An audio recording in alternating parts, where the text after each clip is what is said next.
Hi. Okay. To all my students and anyone else, I know I talk fast.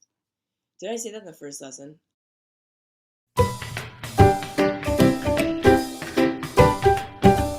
Inventory management.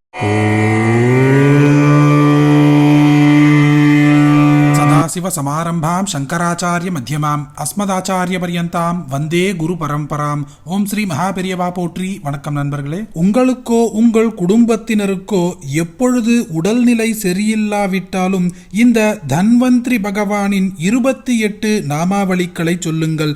சாக்ஷாத் விஷ்ணு பகவானின் அவதாரமாக கையில் அமிர்த கலசம் ஏந்திய தன்வந்திரி பகவானின் இந்த நாமாவளிகளை நாம் சொன்னால் படுத்த படுக்கையாக இருந்தாலும் ஓடி ஆடும் தெம்பு கிடைத்துவிடும். பதிவுக்குள்ள போறதுக்கு முன்னாடி இதுதான் முதல் முறையா நம்ம சேனலுக்கு வந்திருந்தா சப்ஸ்கிரைப் பட்டனை கிளிக் பண்ணுங்க. தினந்தோறும் உபயோகமான ஆன்மீக பதிவுகளை பெற நோட்டிபிகேஷன்ல இருக்கிற பெல் ஐகானை கிளிக் பண்ணுங்க.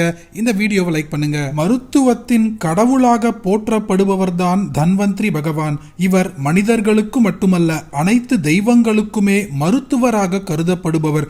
மகாவிஷ்ணுவின் தசாவதாரங்களில் ஒன்றாக குறிப்பிடாவிட்டாலும் தன்வந்திரி பகவான் மகாவிஷ்ணுவின் சாக்ஷாத் அவதாரங்களில் ஒன்றே. பழங்கால மருத்துவம் என போற்றப்படும் ஆயுர்வேத மருத்துவ முறையை அளித்தவர் இவரே. இதனால் இவரை ஆயுர்வேதத்தின் தந்தை என நமது வேதங்கள் போற்றுகின்றன. புராணங்களின்படி மரணம் இல்லாத நிலையை பெற வேண்டும் என்பதற்காக தேவர்களும் அசுரர்களும் அமிர்தத்தை எடுப்பதற்காக பார்க்கடலை கடைந்தனர். அப்போது ஐப்பசி மாத தேய்பிறையின் 13வது நாளில் பார்க்கடலில் இருந்து வெளிப்பட்டவரே இந்த தன்வந்திரி பகவான். நமக்கோ நமது வீட்டில் இருப்பவர்களுக்கோ நமது உறவினர்கள் நண்பர்கள் யாருக்கு உடல்நிலை சரியில்லை என்றாலும் அவர்கள் மருந்து மாத்திரைகள் உட்கொள்வதற்கு முன்பாக இந்த தன்வந்திரி பகவானின் 28 நாமாவளிகளை சொல்லிவிட்டு அதன் பின்பு எடுத்துக்கொள்ளும் மருந்துக்கு அதீத சக்தி உண்டு. உடனடியாகவே உடலில் நல்லதொரு மாற்றங்கள் ஏற்பட தொடங்கும். ஓம் தன்வந்தரயே நமஹ. ஓம் அதிதேவாய நமஹ. ஓம் சுராசுரவந்திதாய நமஹ. ஓம் வயஸ்தாபகாய நமஹ. ஓம் சர்வாமயத்வம்சகாய நமஹ. ஓம் பயாபஹாய நமஹ. ஓம் மிருத்யுஞ்சயாய நமஹ. ஓம் விவிதௌஷததாத்ரே நமஹ. ஓம் சர்வேஸ்வராய நமஹ. ஓம் சங்கசக்ரதராய நமஹ. ஓம் அமிர்தகலசஹஸ்தாய நமஹ. ஓம் சல்யதந்திர விசாரதாய நமஹ. ஓம் திவ்யௌஷததராய நமஹ. ஓம் கருணாமிருதசாகராய நமஹ. ஓம் சுககராய நமஹ. ஓம் சஸ்திரக்ரியா குஷலாய நமஹ. ஓம் தீராய நமஹ. ஓம் நிரீஹாய நமஹ.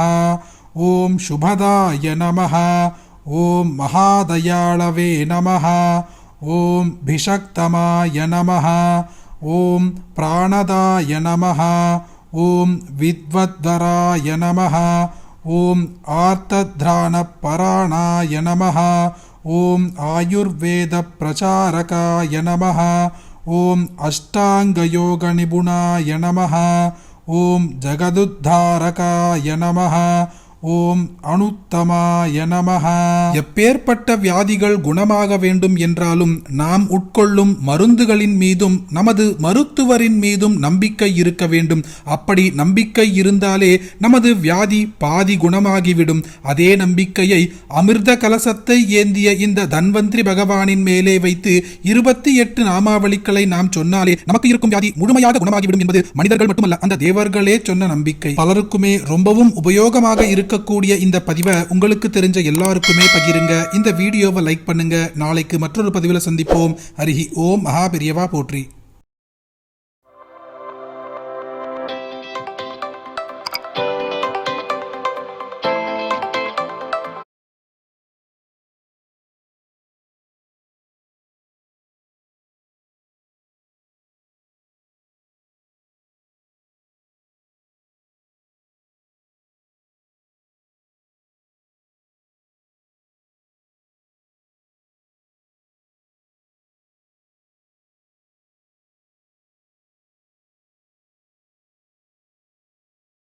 சந்தியா ஜானகி சீரியல்ல இப்போ ஒரு அட்டகாசமான எபிசோட் வந்திருக்கு. வேற லெவலில் மாசா இருந்துச்சுன்னே சொல்லலாம். மிஸ் பண்ணாமல் ஃபுல்லோடையும் கேளுங்க. விசுவன் சுத்தமாக போக மாட்டேது. பார்க்குறலாம் லைக் பண்ணிட்டு பார்த்தீங்கன்னா எனக்கு கொஞ்சம் பேச வந்து முட்டிட்டா இருக்கும்.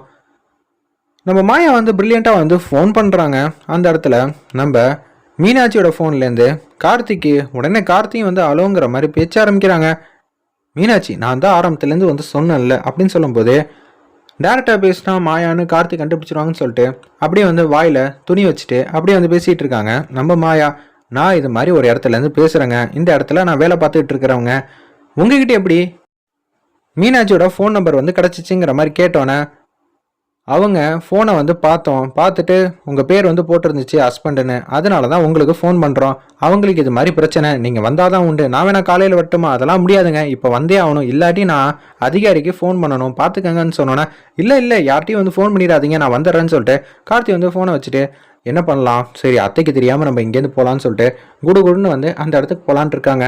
இப்போ கார்த்தி வந்து இங்கே வந்துடுவான். நம்ம என்ன பண்ண போகிறோம், நிச்சயம் வந்து ஜானகி யாரையாவது கூப்பிடுவோமா அப்படின்னு சொல்லி கேட்குறாங்க.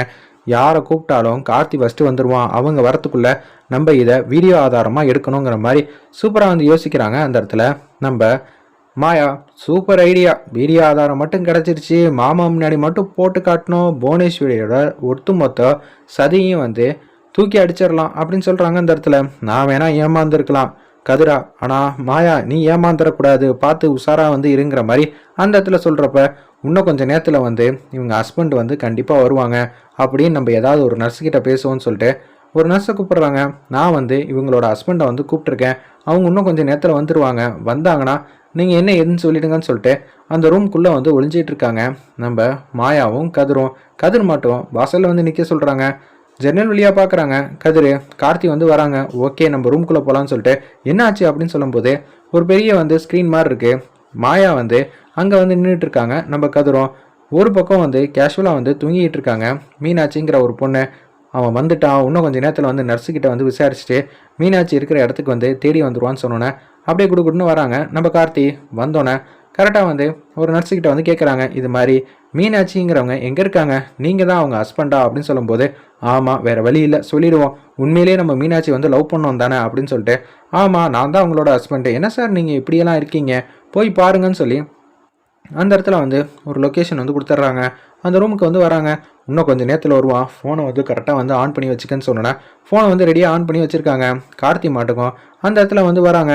எனக்கு குழந்தை பிறந்துருச்சுன்னு சொல்லி சந்தோஷமாக வந்து சிரிக்கிறாங்க. அந்த இடத்துல இவன் என்ன சந்தோஷப்பட்டு சிரிக்கிறான், அப்போனா வந்து இவன் இந்த பொண்ணுக்கு வந்து உண்மையாக தான் நடந்திருக்கிறான், ஆனால் நம்ம தான் தப்பாக புரிஞ்சுக்கிட்டு இருக்கோம். புவனேஸ்வரியோட பேச்சு கேட்டுட்டு தான் தனத்துக்கு வந்து பிரச்சனை பண்ணணும்னு பார்க்குறான் போல இருக்கு. இதை தான் வந்து இந்த பொண்ணு மீனாட்சி வந்து சொன்னாங்க அப்படின்னு சொல்லும்போது என்ன இவ அசந்து வந்து தூங்கிட்டு இருக்கா, இப்போதைக்கு நம்ம இங்கேருந்து வெளியில் போகலன்னா நிச்சயம் வந்து அத்தைக்கு வந்து சந்தேகம் வந்துடுமே, புவனேஸ்வரி அத்தைக்கு மட்டும் இது மாதிரிலாம் பிரச்சனைன்னு தெரிஞ்சிச்சுன்னா அப்புறம் ஒன்றும் பண்ண முடியாதுன்னு சொல்லும்போது எதுவும் பேசினா தானே உண்டு அப்படின்னு சொல்லும்போது அந்த இடத்துல வந்து எதுவுமே பேச முடியாமல் தர்ம சங்கடமாக வந்து நிற்கிறாங்க. அந்த இடத்துல நம்ம கார்த்தி அப்பன்னு பார்த்து உள்ளுக்குள்ளே சந்தோஷப்பட்டாலும் அவங்களால எதுவும் பேச முடியல. கரெக்டாக வந்து மீனாட்சி வந்து கண் முழிக்கிறாங்க. என்னடா குழந்தைய பார்க்கணுன்னு வந்தியா அப்படின்னு சொல்லி கேட்கும்போது இப்போயாவது உனக்கு பார்க்கணுன்னு தோணுச்சு, தூக்கலையாடா, அது ஓம் குழந்தடா அப்படின்னு சொல்லும்போது கரெக்டாக இப்போ தான் பேச்ச ஆரம்பிச்சிருக்காங்க. ஃபுல்லாக பேசுங்கன்னு சொன்னோன்னே கார்த்தி வந்து ஏதாவது சொல்லுப்பா, நான் தான் சொன்னேன்ல உனக்கு நம்பிக்கையை தர மாதிரி, நான் தான் உன்கிட்ட எதுவும் வந்து பேசலையே, உன்னை பற்றி எதுவுமே சொல்லவே இல்லையே, நிச்சயம் இது நம்மளோட வாழ்க்கை, அதுக்கான அடையாளம் தான் இந்த குழந்தை, நிச்சயம் வந்து ஒன்றையும் சரி குழந்தையும் சரி நல்ல விதமாக நான் பார்த்துப்பேன், நீ எதுக்கும் கவலைப்படாதன்னு சொல்லி இது எல்லாத்தையும் வந்து சொல்கிறாங்க. அப்படியே வந்து அந்த குழந்தைய தூக்கி கொஞ்சி முத்தம் கொடுக்குறாங்க. அந்த இடத்துல கார்த்தி இது எல்லாத்தையும் வந்து வீடியோ ஆதாரமாக எடுக்கிறாங்க. அப்பாடா எந்த பிரச்சனையும் இல்லை, இந்த வீடியோ ஆதாரத்தை வச்சு நிச்சயம் தனாவோட கல்யாணத்தை வந்து நிப்பாட்டிடலாம், மாமா கிட்டேயும் காட்டினதுக்கப்புறம் நிச்சயம் எல்லாரையும் அடித்து ஓட விட போகிறாங்க அப்படின்னு சொல்லி மாசா வந்து யோசிக்கிறாங்க. கதிரும் நம்ம மாயாவும் வேற லெவலில் மாசா இருந்துச்சுன்னே சொல்லலாம். இந்த சதி திட்டத்தை எப்படி முறியடிக்க போகிறாங்க கார்த்தி, இல்லை மாயா வந்து ரகுராம் கிட்ட கொடுத்துருவாங்களான்னு வெயிட் பண்ணி